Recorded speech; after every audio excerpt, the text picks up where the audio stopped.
What's up, everybody? Josh Engleman here for Stokastic.com. We are back with the process for Thursday, June 16th. We're going to talk a little bit about the contest selection for Game 6 of the NBA Finals. But before we do anything, like, subscribe, notification bell helps us out a ton. Follow me on Twitter at Josh Engleman.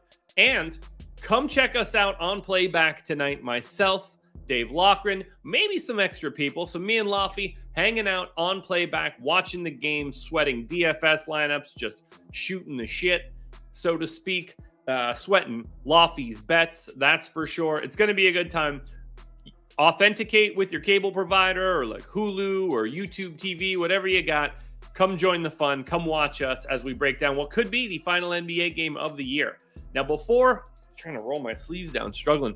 Before we get to the final NBA game of the day, or of the year, potentially, we want to touch on yesterday's MLB results. Hopped into the early slate mini max yesterday, 50 cents to get in, 150 entries. I'm actually joined by Greg Ehrenberg in this contest. Didn't know that he was in it. And spoiler alert, neither one of us did any good. We both got our clocks cleaned. I was down 35 bucks. Greg down 36.57, so clearly I'm better than Greg. Not really, but this is where we stand right now. Wasn't a great day for either one of us. I was heavily exposed to Zach Gallen, which seemed fine. I was not heavily exposed to Kyle Gibson. That was less fine. Moncada went crazy. I had enough. That was okay. This all came about via a conversation with Adam on the Live Before Lock show where I didn't stack anything on purpose. I took my stack rules off, and I probably had too big of a player pool for what I would like to do for that mechanism. Oddly enough, it's the exact same amount of players that Greg played. I guess I could check this out too, where this is everybody that played 150 lineups in this contest. That's 38 people. Upwards of 117 people were in a player pool.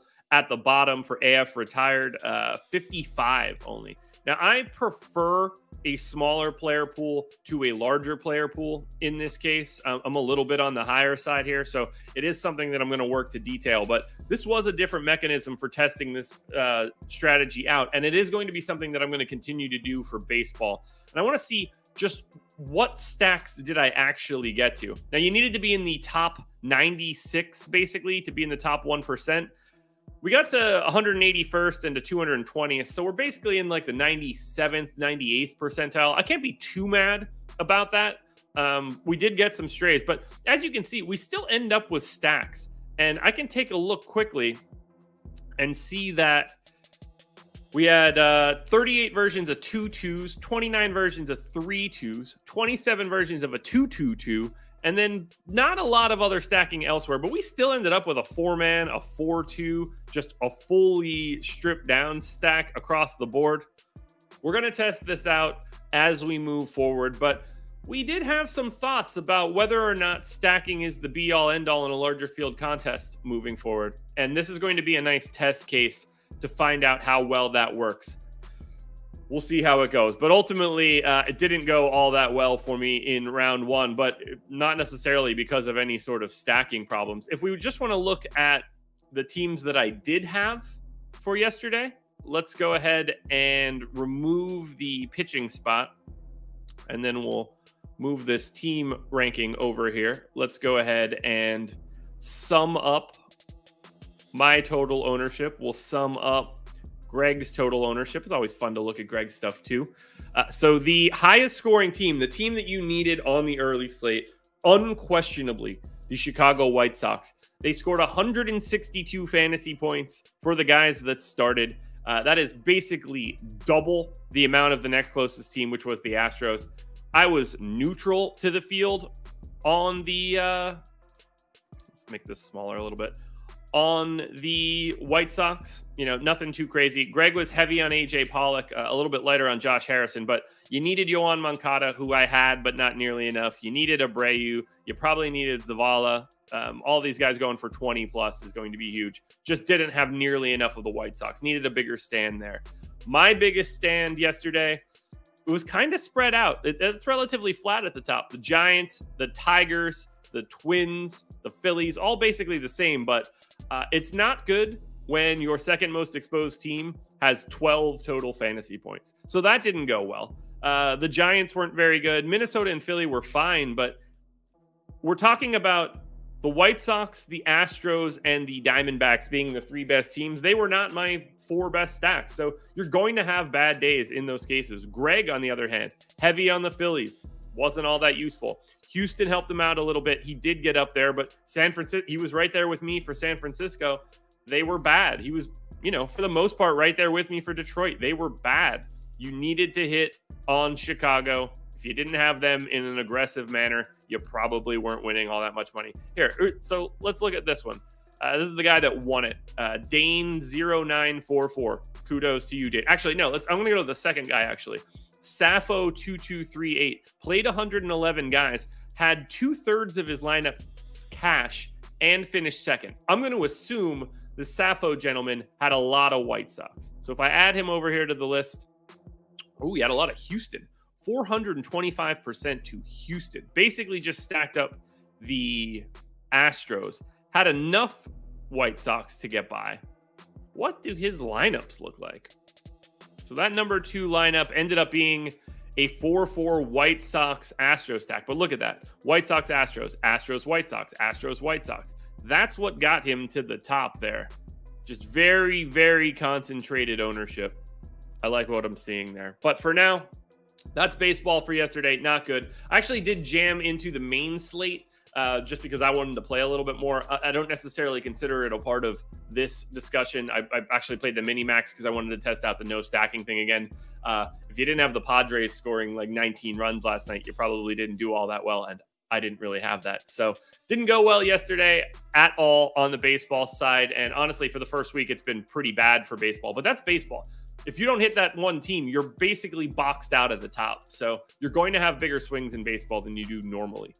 Let's talk basketball then. So I have all of the contests here. We're going to need to top off the buy-in a little bit, but what I have is our contest evaluation. Don't forget, in the comment section of this video, or in the description of this video, I added a Google sheet so that you guys can do this on your own. Just make sure you save a copy. I detailed it yesterday. Take a look at it. I'll continue to use my Excel sheet because I want the archive, but the Google sheet is there built out so that you can take a look at this kind of stuff.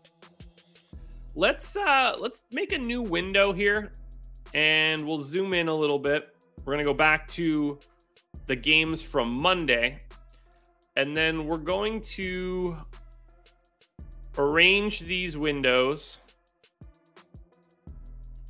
so that we can see Monday's games on the top and today's games on the bottom, so that you can just sort of see what kind of changes get made throughout the playoffs, because it gets a little bit different.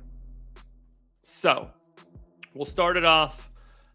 I have it in order of dollars per buy-in, and you can see straight out of the gate, the final shoot around. This is, okay, so we're good. So the final shoot around on Monday was 45 times your buy-in. This time it's 46. The prize pool is down by, let's see, I could zoom in here one more notch, can I? Let's go to 160. And we'll go take this to 160. There we go. Perfect. Now everything's the same size. So you can see the prize pool down $250,000. They're taking in about 1,100 less entries. Basically the same sort of payout structure. Excellent eights, actually a slightly worse payout structure. Oddly enough, like nothing actually changed. It's the same payout. They're paying a little bit less out to first. Not ideal. The pull-up jumper became a better prize pool. It was 60K. Now it's up to 100. The 4-point play, 150 on both. It's the exact same contest. So we are going to be getting back into the 4-point play. I'm just going to go ahead and highlight that now because we're going to get into it again. I assume we're playing the same stuff, but we shall see. We'll look at the other contests that we normally get into. In theory, I could look at the sharpshooter. It's a $3 to get in contest. They made it huge in comparison. Last time out, 7,900 entries. This time, almost 1,200. It's a 30K payout instead of a 20K payout.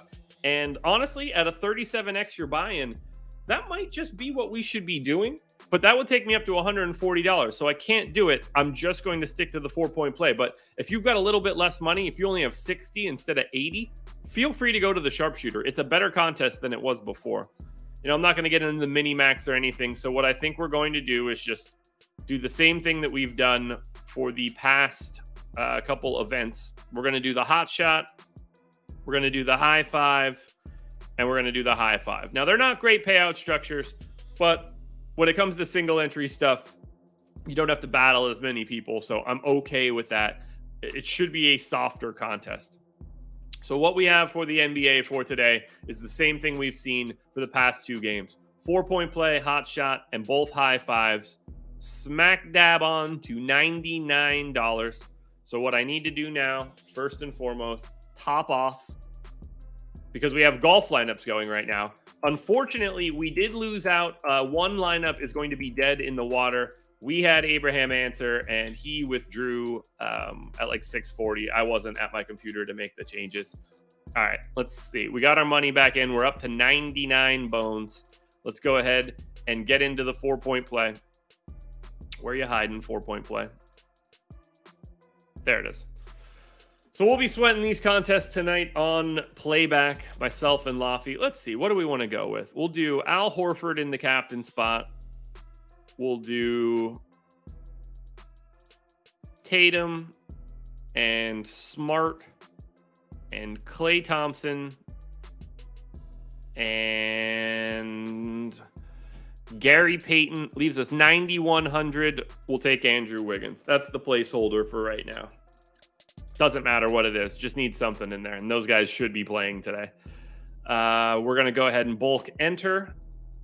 We get into the 4-point play for 19 more lineups. We get into the high five for 1. We get into the hot shot for 3. We get into the high five for 1.